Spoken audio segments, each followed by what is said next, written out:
बोली सत्यनारायण भगवान की जय।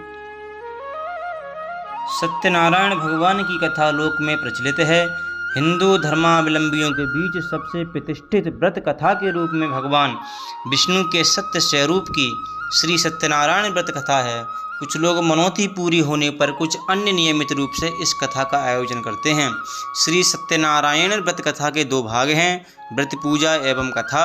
श्री सत्यनारायण व्रत कथा स्कंद पुराण के रेखाखंड से संकलित की गई है। सत्य को नारायण विष्णु के रूप में पूजना ही सत्यनारायण की पूजा है।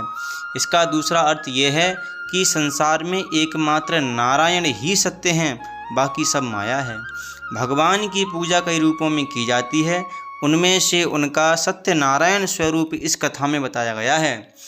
इसके मूल पाठ में पाठांतर से लगभग 170 श्लोक संस्कृत भाषा में उपलब्ध हैं, जो 5 अध्यायों में बटे हुए हैं।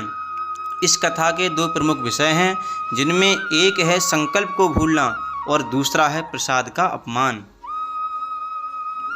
व्रत कथा के अलग अलग अध्यायों में छोटी कहानियों के माध्यम से बताया गया है कि सत्य का पालन ना करने पर किस तरह की परेशानियां आती हैं। इसलिए जीवन में सत्य व्रत का पालन पूरी निष्ठा और सुदृढ़ता के साथ करना चाहिए। ऐसा ना करने पर भगवान न केवल नाराज होते हैं, अपितु दंड स्वरूप संपत्ति और बंधु बांधवों के सुख से वंचित भी कर देते हैं। इस अर्थ में ये कथा लोक में सच्चाई की प्रतिष्ठा का लोकप्रिय और सर्वमान्य धार्मिक साहित्य है। प्रायः पूर्णमासी को इस कथा का परिवार में वाचन किया जाता है। अन्य पर्वों पर भी इस कथा को विधि विधान से करने का निर्देश दिया गया है।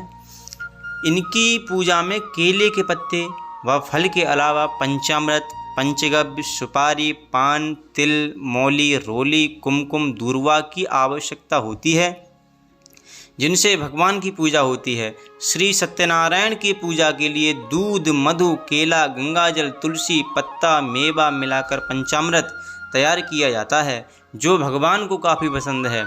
इनके प्रसाद के तौर पर फल, मिष्टान के अलावा आटे को भूनकर उसमें चीनी मिलाकर एक प्रसाद बनता है, जिसे सत्तू कहा जाता है, उसका भी भोग लगता है। सत्यनारायण व्रत कथा पुस्तिका के प्रथम अध्याय में यह बताया गया है कि सत्यनारायण भगवान की पूजा कैसे की जाए। संक्षेप में यह विधि निम्नलिखित है। जो व्यक्ति सत्यनारायण की पूजा का संकल्प लेते हैं, उन्हें दिन भर व्रत रखना चाहिए। पूजन स्थल को गाय के गोबर से पवित्र करके वहाँ एक अल्पना बनाएं और उस पर पूजा की चौकी रखें। इस चौकी के चारों पाए के पास केले का वृक्ष लगाएं। इस चौकी पर ठाकुर जी और श्री सत्यनारायण की प्रतिमा स्थापित करें। पूजा करते समय सबसे पहले गणपति की पूजा करें, फिर इंद्रादि 10 दिक्पाल की और क्रमशः पंच लोकपाल सीता सहित राम लक्ष्मण की, राधा कृष्ण की। इनकी पूजा के पश्चात ठाकुर जी व श्री सत्यनारायण की पूजा करें। इसके बाद लक्ष्मी माता की और अंत में महादेव और ब्रह्मा जी की पूजा करें। पूजा के बाद सभी देवों की आरती करें और चरणामृत लेकर प्रसाद वितरण करें। पुरोहित जी को दक्षिणा एवं वस्त्र दें व भोजन कराएं। पुरोहित जी के भोजन के पश्चात उनसे आशीर्वाद लेकर आप स्वयं भी भोजन करें।